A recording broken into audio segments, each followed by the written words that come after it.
Good day, everyone. I'm Pooja Joshi, your host for today's episode. In this session, we focus on a condition that is common yet often misunderstood: irritable bowel syndrome, or IBS. To help us navigate this important topic, we are joined by Dr. Mahesh Kumar Gupta, gastroenterologist at All Heal Gastro Liver and Multi-Speciality Clinic, Gurgaon, a respected expert in functional gastrointestinal disorders.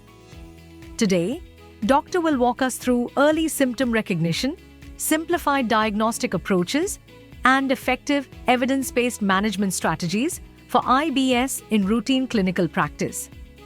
Doctor, thank you for being with us. Let's begin our discussion.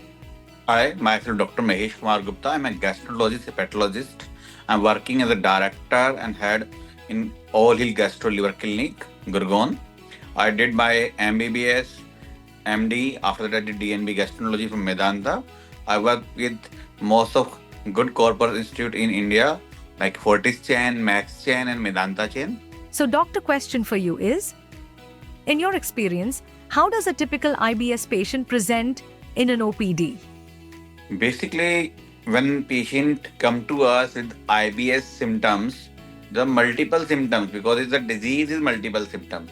Some has symptom of bloating, some has symptom of indigestion, some have symptom of burping, some have symptom of incomplete evacuation, some have sense of discomfort in any part of tummy, some even has generalized symptoms like myalgias.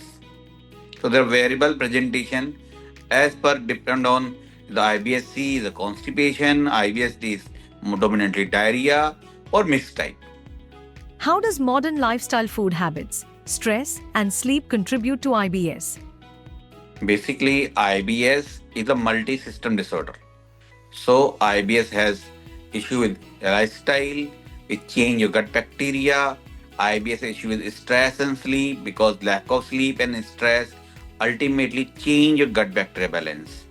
Gut bacteria balance change, gut hormone axis change, gut brain axis disturbed. All these dominantly lead to development of IBS. What simple screening questions can a consulting physician ask to suspect IBS? So, for a screening purpose, we have made a good questionnaires. It give you basically we have to rule out alarming signs. We ask detailed history as per stool frequency, stool consistency, what shape, because we are using classification of stool type. We have to ask alarming symptom along with blink there, not there, weight loss there and there, symptoms, how long they are and how frequent they are. Anything, any drug, food, which able to increase or reduce the symptoms. So basically a simple questionnaire made of duration, quality, symptoms, presentation help us to rule in and rule out basically IBS symptoms as per Rome guideline.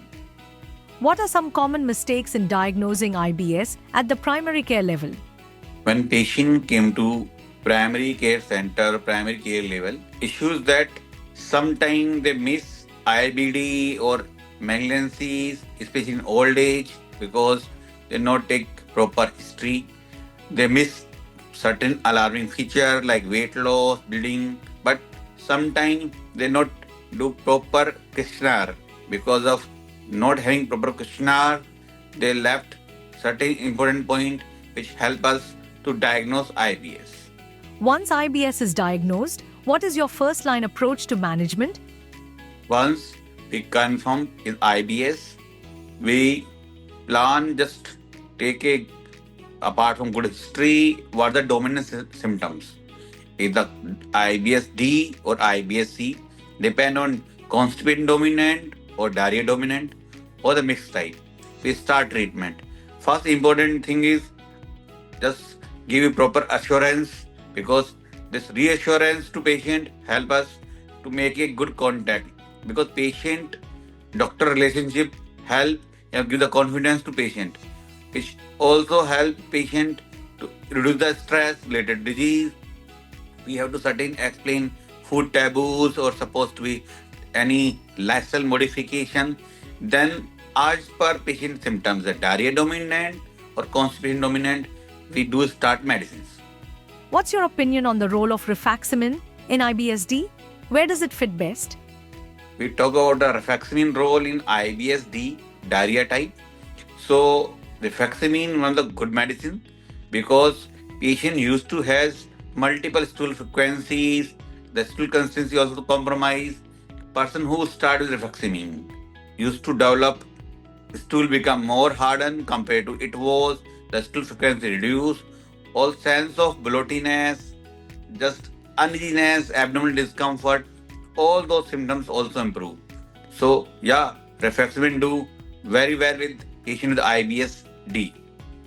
How do you handle a patient who doesn't believe IBS is real? Basically, we had to explain patient what the IBS. IBS is a condition in which we have to rule out other organic component. So sometimes it's very difficult task to us also to reassure patient he not having any organic disease. Is issue with stress and lifestyle. So we have to do certain battery of tests to rule out or confirm any organic disease is there or not there. We will discuss patient in detail. Supposed to be not having organic symptom because weight loss is not there, bleeding is not there. After reassurance the patient, then we have to investigate, do blood test, if require imaging, if it is cross-section imagings, if needed do endoscopy, colonoscopies also. Then reassure nothing serious. It's all about irritable bowel syndrome. How do you simplify IBS counseling in a busy OPD setup? Basically, IBS counseling we used to do ourselves. We take help of the social media. We have certain browser which just give IBS house tool, which type stool, Bristol classification of stool, and roughly we have a questionnaire which patient have to fill. We talk about the certain other points also like why stress is there and what supposed to lifestyle modification. So those counseling we use by our own methods, by helping of papers. We have questionnaire with us. We having certain basically printed media. Even we have certain social media platform with that. How can physicians and gastroenterologists collaborate better for early IBS diagnosis? So IBS primarily patient came to a general physician or GP. When general physician have good history, examine, then if symptoms or those related history suggestive IBS, then gastroenterologist come in scenario.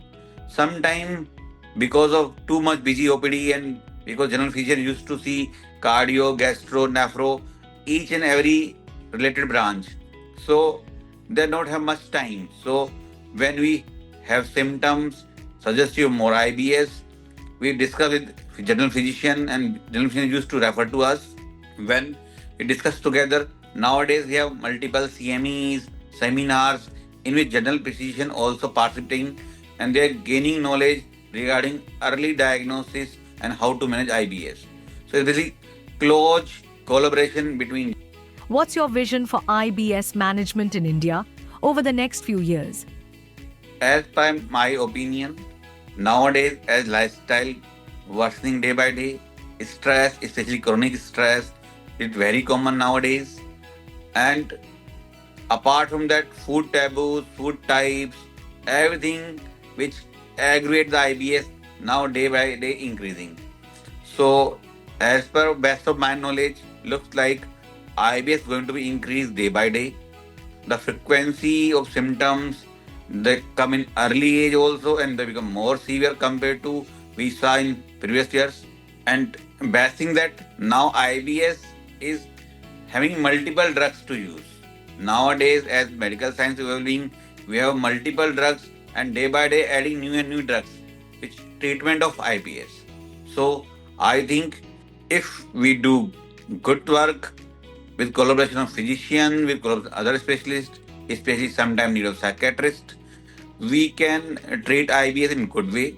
Although certain aspect we have lack behind, but I think we are covering more likely most of component day by day, and we able to diagnose IBS in good amount, good number compared to we are doing, and would say number of patients going to increase. It require more education, more social platform, which guide them, help them to diagnose and treat IBS. Thank you. Thank you, Doctor, for sharing such valuable insights on IBS. Your clarity and practical guidance will certainly help both physicians and patients approach this condition with more confidence. To our listeners, thank you for joining us. Stay tuned for more expert led conversations. Until then, take care and prioritize your gut health.